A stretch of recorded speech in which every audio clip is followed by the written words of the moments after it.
Namaste and welcome back to the True to Yourself podcast, a place where we explore the power of authentic living. I am your host, Ananta Ripa Ajmera, and today we're going to talk about practices to help you cultivate the power of stability.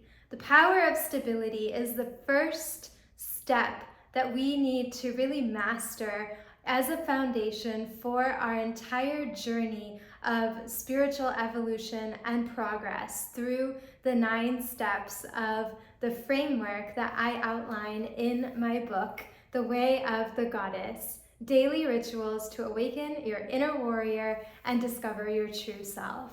This is a 9-step framework that leads us from cultivating stability to channeling our creativity, to igniting the fire of transformation in our solar plexus, to healing with the healing power of love in our heart, to liberating the sound of our voice, trusting our intuition, being able to discern the truth, rejuvenate ourselves with beautiful new beginnings, and ultimately to be able to lead, serve, and love with integrity. So this first step is really, really important for us to be able to progress on our entire journey. And it's one that we have to come back to again and again. I am a very living example of this. I actually got into a pretty major car accident a few months back. I was a passenger in the car and we were just on the way to the post office to be able to actually send copies of my book to people who were supporting it and promoting it and helping to spread it.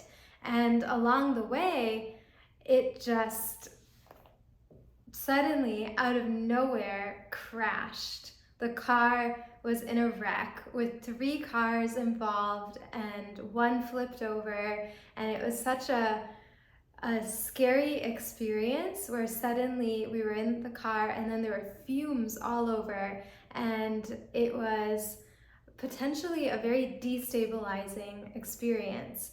But because I am so grounded in this practice of coming back again and again to cultivating this power of stability within my root chakra, or the first chakra, I was able to really stay calm in the midst of this storm. And as soon as it happened, I knew that this is going to take some time to recover from, but I will recover from this, and all I can feel is gratitude for having survived this scary situation. And what could have really shaken me up actually really didn't faze me that much. It was a wake-up call, if anything, to just get more and more deeply embedded into my own power of practice, and to really go back to the root, to the foundation of this entire journey of the framework that I've created, first of all for my own self and my own personal transformation, and to really master it and to really understand what it means to cultivate it when you go through something that destabilizing. It's really easy to lose our center. It's really easy to feel like you never want to be behind the wheel again. You don't want to go in a car. You are, not feeling ready to be in that same situation again.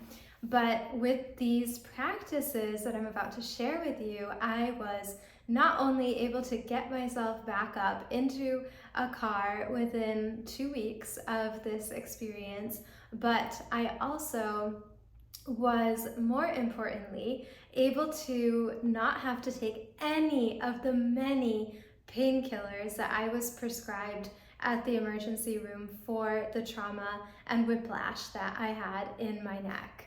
And of course, my neck still had pain. It had a lot of pain, and I had trouble sleeping at night, and I had, the pain waking me up at night. But my willpower, my resolve to not take anything artificial and to just tap deeper into the healing power of my own self and my own abilities as a healer, to give that all back to myself, to be able to come through this storm without anything artificial was my intention, because I believe in, as I said, leading with integrity. So this was for me a test of how much can I really trust and lean into my own practices to be able to heal myself in an all natural way.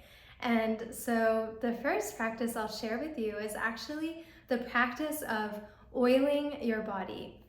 This is super, super important. I was so happy that I did oil my body the day of this crash, because what oiling your body does is actually put a layer of protection over your skin and your bones to be able to help you better withstand any of the normal wear and tear of our lives, but especially accidents and injuries and unexpected trauma to the body. Oiling is an incredible practice. People often ask me how it is that I seem to get younger as I get older, and there are many secrets to that, which I'm happy to not keep as a secret and to openly share with you and empower you to do as well. But I have to say, I am really, really, really avid on my oiling practice. The oiling practice is so life-changing, it's so beautiful, it's so wonderful, and really, really therapeutic and healing. And the best part is it's easy. It doesn't even take very long to do. You literally just take some warm oil, or you first of all warm up the oil. What I like to do is take a bottle of sesame oil or some herb-infused oils, which I can share with you in the show notes if you want my recommendations for amazing quality Ayurvedic oils. I take that and I put it into a small bowl, into a crock pot, and then I put it on the warm setting. If you put it on number 1 or 2 on the mini lunch-sized crock pots, then it tends to get really, really hot and not be even touchable. So I put it on the last setting of warm, and then I just let it warm up while I'm doing my yoga practice. Yoga is an incredible practice for grounding and cultivating stability in the body. It's actually not just about the physical practice, but it truly is about the intention of getting grounded in your body. I'll come to this when I share a little bit about some favorite yoga practices that I would recommend for cultivating this power of stability. When we talk about oiling, it is helpful to keep the oil in the crock pot and to just let it warm up and stay warm while you're doing your exercises. That's what I like to do with my yoga. Let the oil warm up, do my yoga practice, and now I've also restarted my classical dance training and martial arts, which I'll get into in a little bit. But I will let the oil warm up, do my thing with my movement, because movement is medicine and it really, really creates stability in the body.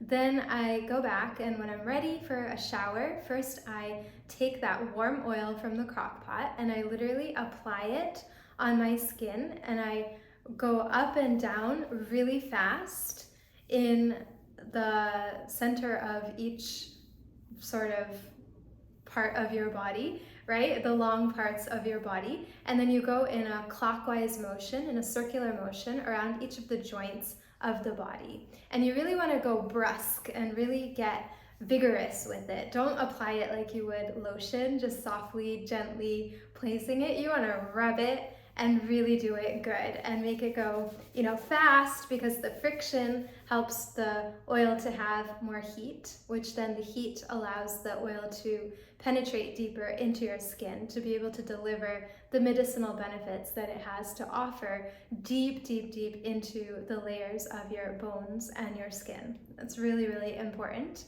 And you can spend some more time anywhere that you have pain. So while I have been recovering from this accident and having some neck-related pain and stiffness and things like that, especially in the beginning, I really spent more time on my neck. And I realized that there are little parts of my neck that I've actually been missing. So every time I get a physical checkup, I get made aware that, oh, I missed a spot in my regular oiling practice. And that is my catalyst to come back to cultivating this power of stability and really get thorough on all the important joints and bones and parts of the body that I may have accidentally neglected. This is the part of the neck, that goes up into the hair. And I think I was thinking, oh, I don't want to get my hair all oily, but I just started pulling it up more and making sure that I get these bones on the cervical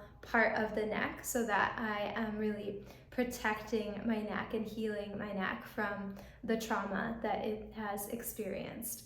So that is really, really helpful to spend more time on any area that you have pain, stiffness, etc. Really be with it, really pour not just the oil into it, but your intention to love yourself. The practice of oiling in Sanskrit is called sneha. Sneha means to oil. Sneha also means to love. So you want to really infuse your grounding and your stability with the power of love, which incidentally comes in the fourth step and a higher chakra, but we want to make this the driving force of our whole experience of really getting into our body and starting this journey of spiritual growth, transformation, and evolution. So after you have applied the oil all over vigorously, not missing any little spot, then you can go ahead and take a nice warm shower, and the warmth of the shower will allow that oil to go deep into your skin. It's best to do this oiling practice on an empty stomach after you've eliminated your bowels, ideally in the morning before eating your food. This sequence of operations in the morning is really, really important because our skin is an organ of digestion. Our skin has to digest whatever we put into it, just as our stomach has to digest whatever food we've eaten. So when you are eating food before taking a shower, what happens is that the prana, or the vital life force energy that was supposed to be just focused on the digestive area of the body, is suddenly activated through all the water of the shower, and it starts to travel out of the skin. It travels up, it travels down, and it's all confused. It's not concentrated anymore on your digestive activity. So what happens when you eat and then shower is that that same digestive fire in your body tends to go out into the skin. It tends to disrupt your digestion. It tends to cause a lot of other problems for your body. So we really feel that it's very important in Ayurveda to be able to take a shower first, to do your oiling, take a shower, and then eat. So it helps to exercise as the first step, and then do your oiling, do your shower, and then do your food, and then do your day. That's the ideal morning routine to be able to really get grounded into the day and for everything that will unfold. Another really, really helpful practice that will help you get into your body is yoga. I did a lot of yoga, even the next day, believe it or not, after this major car accident with all my whiplash and neck trauma. I just told myself, actually within the ambulance itself, that the way to regain my mobility is by mobility itself. Movement is the medicine. And I told the person in the ambulance that actually I don't wish to wear this neck brace because I feel that it will make my neck more stiff. And I just feel that by moving it continuously, however difficult that may feel for me right now, I'm going to be able to regain my mobility a lot more efficiently. So I'm just gonna do this and trust that this is gonna help me. And thank you for the caller, but no thank you. So I just really committed to turning my head from one side all the way to the other side. This was a huge, huge practice for me for the first couple of weeks, or even for a while after that, of just simply rotating my head from one side all the way to the other side and doing neck rolls and really being intentional with the idea that it's ultimately the power of the soul within us that is empowering us to have a body and to be able to move our body. That intentionality of movement is really, really important. And it was with that consistency, key to cultivating stability, that I was really able to unlock my body's ability to move as it did before within just 10 days. I was so amazed because there were a lot of painkillers that were waiting in the medicine cabinet that my family members were, kind enough to get in case I should have needed them. But with the persistent oiling, and I oiled a few times a day my neck because I needed it during that time. And with the consistency of movement and being intentional with that movement and really bringing my soul power and awareness into that movement, I was able to do all of the yoga that I did before within a pretty short period of time and felt so much better just from that. So I would invite you also to really cultivate this grounding and stability through tree pose. It's a perfect practice for grounding yourself into Mother Earth and really approaching it with that intention of connecting with Mother Earth, feeling her healing roots in the ground, and you with your feet getting rooted into her roots and being one with nature. Ayurveda is ultimately about living in harmony with nature, and it's about balance. These are the keys to unlock radiant well-being and health at every level of your body, mind, and spirit, according to Ayurveda. So when you're practicing the tree pose, or even just standing in mountain pose, I want you to really stand and trust. Trust in Mother Earth. Trust that Mother Nature is this goddess, is this mother goddess who is holding us always. No matter how much pain or injuries or trauma we go through in our lives, Mother Earth is here to hold us and to protect us. And we need only to trust in her loving embrace in order to feel her healing power throughout every cell of our being. So when you're standing up straight with your arms by your side and really keeping your head held high and your neck and spine tall and elongated, really trust in the power of stability that lives within you and really trust in Mother Earth. And once you've connected and cultivated this beautiful, loving relationship and connection, then you can bring your hands into what is known as Anjali Mudra, or the Namaste Mudra, where you have your hands, your palms together touching, and your thumb is actually touching your heart center.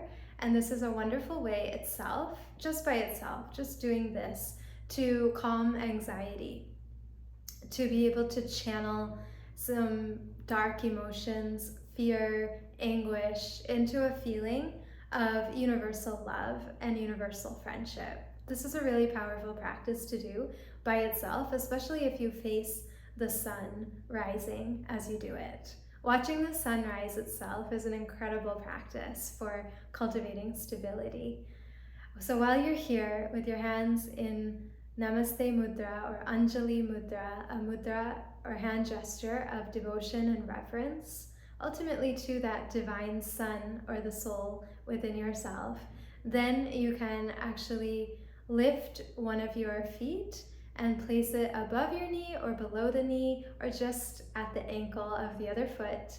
And you're going to either keep your hands here, or you can lift your hands all the way up and become a full tree. It doesn't matter how you do the pose, but what really counts is that you are cultivating this intention, even just standing in mountain pose, of grounding into the earth and making yourself so stable that any creature can come and take refuge in you.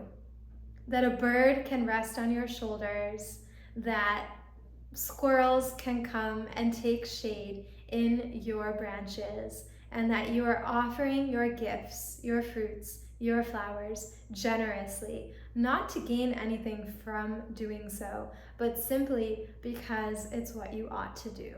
Mother Nature is such a teacher for us. She has so much wisdom for us that we're not meant to just read about in a book, although I hope that you read books, and I hope that you'll even consider reading my book to learn more about cultivating this power of stability in your root chakra. But what's even more important than reading is living the wisdom, embodying the teachings. And that's really what cultivating the power of stability is about.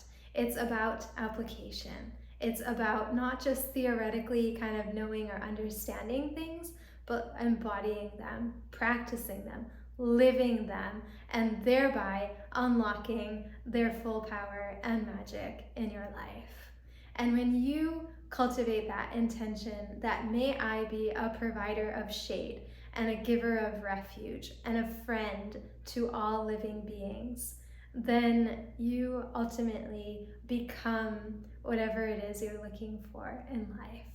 So how you approach these simple practices with a spirit of love, first of all for yourself, which I cannot think of a better practice than oiling to cultivate, and then being that love for all beings to benefit from by being one with nature and really embodying that spirit of the tree are just some beautiful, beautiful ways to really cultivate the power of grounding and stability to be able to unlock the magic of the root chakra and the kind of security and calmness that it can give you from within yourself. And really connecting with your anchor and trusting in your roots. This is super important. Then consistency is really the key. You have to do it a lot in order to really feel the magic of these practices unfold. The first time in the ambulance when I turned my neck to the right and then to the left, it was so painful that I just didn't even want to go back to the right again. But I said, consistency. This is the power of practice. Right, center, left, center, and remember to breathe. Breathing is so, so important, and it really is so transformational to do that. And I invite you to actually take a deep breath in through your nose and a deep breath out through the nose. Inhale through the nose. Feel your belly expanding out. Exhale, release. Inhale, filling up. Exhale, release, letting go.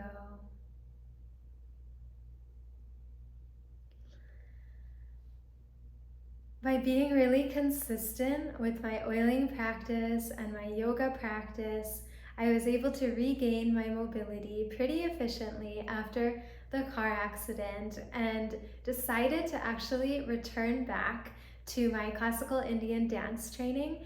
And then a couple months later, I decided to take up a new practice of Taekwondo. And I actually joined a class with a lot of kids who are about half my age. And it's been so amazing to take all of these principles of practice, of stability, of grounding, of consistency, of application into a totally new classroom and to unlock the magic by really embodying the power of a warrior. And I recently actually broke my first two boards. The first board got broken by my hand with a fist or a hammer punch with a fist on the second try after I told myself I can do it because I am not this body, I am the self. And the second board got kicked into two on try number one. So you're never too old to learn something new, but practice and consistency and a trust, a faith in the power of your own soul to overcome everything are really the keys to be able to blossom with grounding within yourself amidst all the turbulence of this world and of our own life and the unfolding of our own karma. So if you've enjoyed this episode and you're feeling really inspired and excited to cultivate the power of practice for yourself, I really would encourage you to not only get a copy of this book, to read it, and then to live it. And then when you're living it, you can also join us, or you can start by joining us in our Circle of Life community program. This is an online community that is an incredible resource library full of embodiment tutorials, videos, audio recordings, recipes, guidance for difficult digestive problems like constipation and diarrhea, power of practice circles that are live that you can join to connect with like-minded seekers looking to get more consistent with whatever it is they're doing for wellness, that are going to be open to all throughout the world who are part of our program. We have members all over the world, and they're also recorded. So if you're like, oh, that time doesn't work for me, then let us know your time preferences. We have a survey actually in the member library to figure out what is the best time for our members with all the different time zones that we have represented to connect live, because we love connecting with each and every person who comes into our community. We will connect you with a spiritual mentor who I have personally trained through my 9-step framework over the course of the last year. They are awesome people. They are really, really kind-hearted, compassionate empaths who are also warriors and able to stand for peace, stand for truth, stand for goodness, not just be good, but actually promote and stand for all that is good. And I'm so proud of my team of spiritual warrior graduates who have gone through their own transformations and have a lot of wisdom to share with you from the power of their own practice and their own experiences to inspire you, to support you, to hold your hand as you make big changes in your life. And also they'll be able to connect you with other members that you can connect with one-on-one through our community buddy system, and then in our live circles. We'll also be having member-led workshops where you can learn amazing things like reflexology, aromatherapy, different kind of holistic therapies that are aligned with Ayurveda and that are really complementary to the mother traditions of Ayurveda, yoga, and Vedanta, spiritual philosophy that I teach in the program. We also have full Ayurveda master classes that I've recorded live and that are available in the library for you. So if you really want to learn more about how to follow Ayurveda's beautiful circadian rhythms to live in harmony with nature, if you want to learn the magic in terms of seasonal practices to be able to live in harmony with nature and really just immerse yourself in this beautiful, blessed world of holistic healing and amazing new friends, then please do join a free 14-day trial for yourself to be able to go deeper into this framework with the power of stability. You can actually learn Qigong in the library with an incredible 80-year-old, or 80-year-young rather, Uncle Mitch, as I call him. His name is actually Dr. Mitch Hall. He's an amazing human being, has decades of experience with yoga, Tai Chi, Qigong, and so many other